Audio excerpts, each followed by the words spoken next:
What is the soul of a man? Now, Swami Vivekananda explains. I am looking at you. The external sensations are brought to me by the eyes.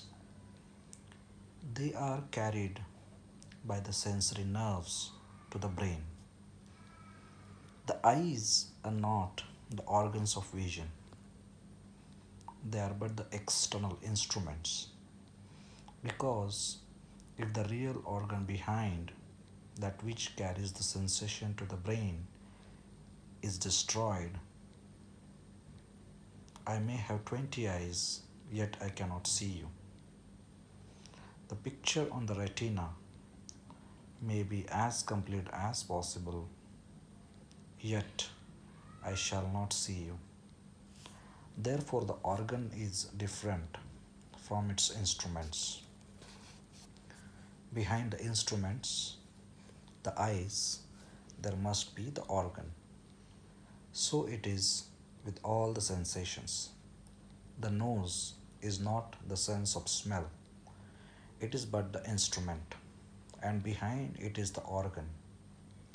With every sense we have, there is first the external instrument in the physical body. Behind that, in the same physical body, there is the organ. Yet these are not sufficient.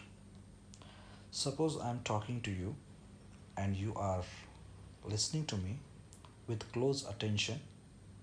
Something happens, say a bell rings, you will not perhaps hear the bell ring.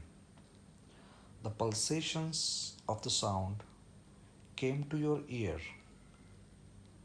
but the impression was carried away by the nerve into the brain. If the whole process was complete up to carrying the impulse to the brain, why did you not hear? Something else was wanting. The mind was not attached to the organ.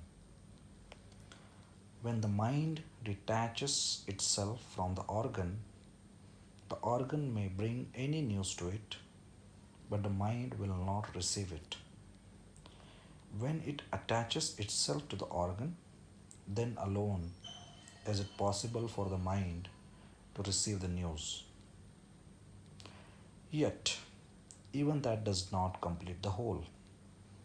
The instruments may bring the sensation from outside, the organs may carry it inside, the mind may attach itself to the organ, and yet the perception may not be complete.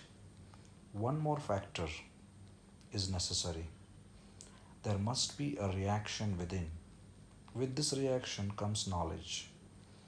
That which is outside sends, as it were, the current of news into my brain. My mind takes it up and presents it to the intellect, which groups it in relation to pre-perceived impressions and sends a current of reaction, and with that reaction comes perception. Here then is the will. The state of mind which reacts is called buddhi, the intellect. Yet even this does not complete the whole. One step more is required. Suppose here is a camera and there is a sheet of cloth and I try to throw a picture on that sheet. What am I to do? I am to guide various rays of light through the camera to fall upon the sheet and become grouped there. Something is necessary to have the picture thrown upon, which does not move. I cannot form a picture upon something which is moving. That something must be stationary, because the rays of light which I throw on it are moving, and these moving rays of light must be gathered, unified, coordinated, and completed upon something which is stationary. Similar is the case with the sensations which these organs of ours are carrying inside and presenting to the mind. and which the mind in turns in presenting to the intellect. This process will not be complete unless there is something permanent in the background upon which the picture, as it were, may be formed, upon which we may unify all different impressions. What is it that gives unity to the changing whole of our being? What is it that keeps up the identity of the moving thing moment after moment? What is it upon which all our different impressions are pieced together, upon which the perceptions, as it were, come together, reside, and form a united whole? We have found that to serve this end, there must be something, and we also see that something must be relatively to the body and mind, motionless. The sheet of cloth upon which the camera throws the picture is relatively to the rays of light motionless, else there will be no picture.